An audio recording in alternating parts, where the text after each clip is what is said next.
UPSC की तैयारी कर रहे हो तो सबसे पहले एनसीईआरटी पढ़। ये आपने भी सुना होगा और ये मैंने भी सुना है, लेकिन हम सब इस एडवाइस को इग्नोर करते हैं। क्यों इग्नोर करते हैं? क्योंकि हमें ऐसा लगता है कि 6 से लेकर 12 तक तो हमने सब पढ़ा ही है यार, वी आर ग्रेजुएट्स, अब हम यूपीएससी की तैयारी कर रहे हैं तो क्यों वापस जाके स्कूल की वो किताबें पढ़नी।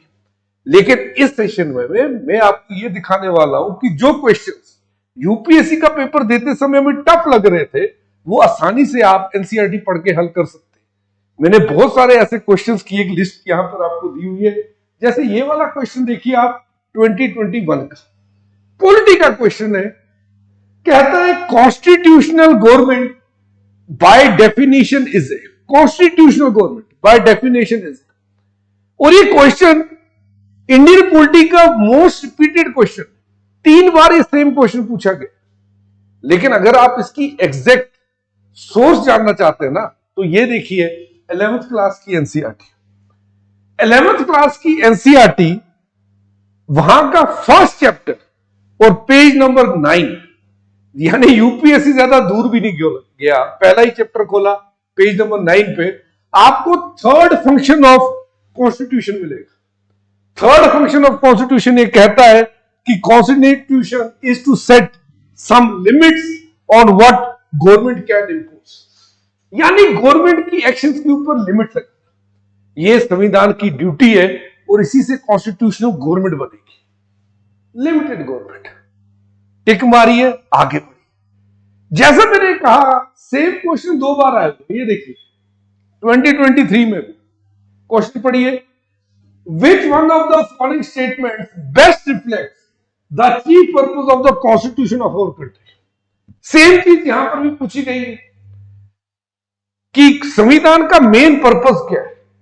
अभी हमने देखा 11th क्लास की NCERT first chapter page number 9 क्या कहता है, फंक्शन क्या है कि सरकार की जो फंक्शंस है ना उसके ऊपर लिमिटेशन लगाना, सरकार के पावर के ऊपर लिमिटेशन लगाना। संविधान सबसे ऊपर है, कॉन्स्टिट्यूशनलिज्म है, सरकार पावरफुल नहीं है, सरकार के पावर्स लिमिटेड है, संविधान सरकार के पावर्स को लिमिट करता है, यही पर्पस है। और यही यहां पर लिखा है, it defines and limits the powers of the government. देखिए एक नहीं 2 बार सेम क्वेश्चन आया एनसीईआरटी से आया हुआ है। ये वाला क्वेश्चन देखिए आप, 2020 का ये क्वेश्चन है, कह रहा है इनमें से कौन सा फंडामेंटल राइट जो है ना वो अनटचेबिलिटी से डील करता है। किस कैटेगरी में आएगा अनटचेबिलिटी? आपको पता है फंडामेंटल राइट्स की बहुत सारी कैटेगरीज है, जैसे right to equality, cultural rights, okay, उसी के साथ साथ constitutional remedies, right to freedom, बहुत सारी कैटेगरीज। पूछ रहे हैं अनटचेबिलिटी वाला जो है ना आर्टिकल 70, ये किस कैटेगरी में आएगा? 2020 में यूपीएससी पूछ रहा है। एनसीईआरटी खोल लो, सीधे यहां पर चार्ट दिया हुआ है कैटेगरीज का, और ये सेकंड चैप्टर में दिया हुआ है 11th क्लास की पेज नंबर 31 पे। ये चार्ट पढ़ लो। यहां पे अगर आप देखेंगे,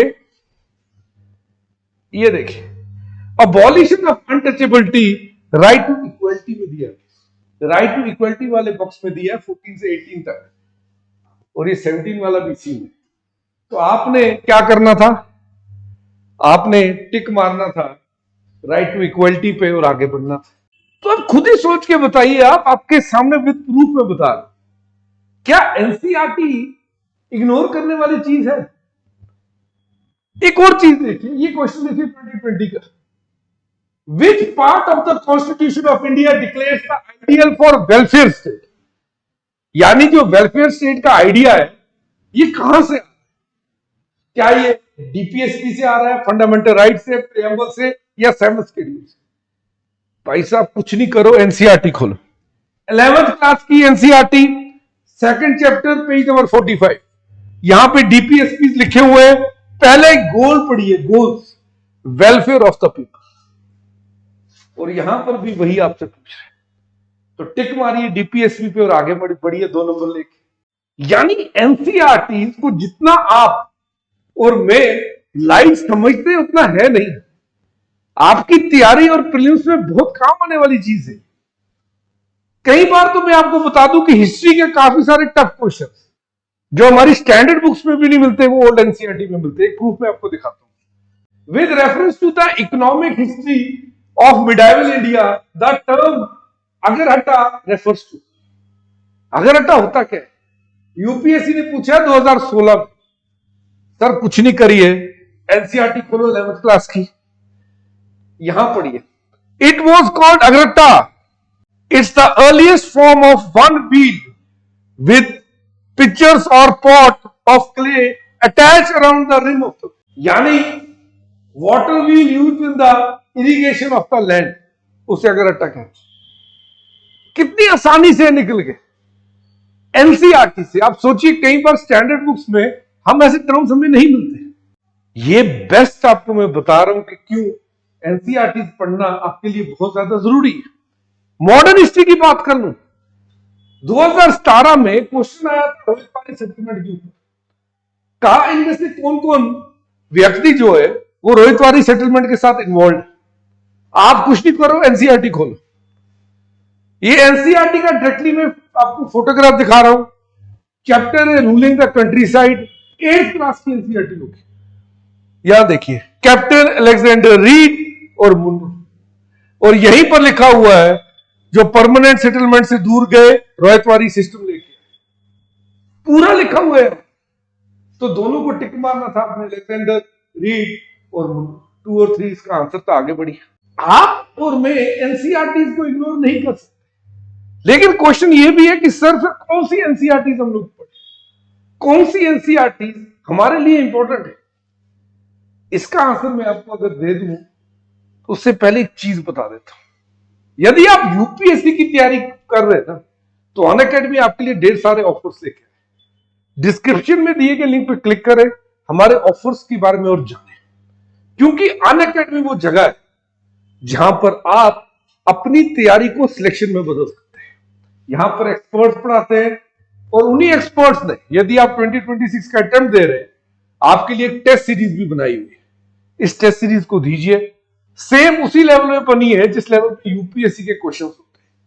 और वही अगर आप करंट अफेयर्स रिवाइज करना चाहते तो 9 महीने नहीं, पूरे 2 साल का करंट अफेयर्स आप रिवाइज करिए हमारे पीटी 730 में। ये जो बारकोड है ना, इसको स्कैन कर दीजिए, हमारी पीटी 730 जो मैगजीन है उसको डाउनलोड। अब आपको एक चीज और बताऊं, पहला क्वेश्चन काफी लोग ये पूछेंगे मेरे से कि सर क्या एनसीईआरटी के नोट्स बनाने चाहिए।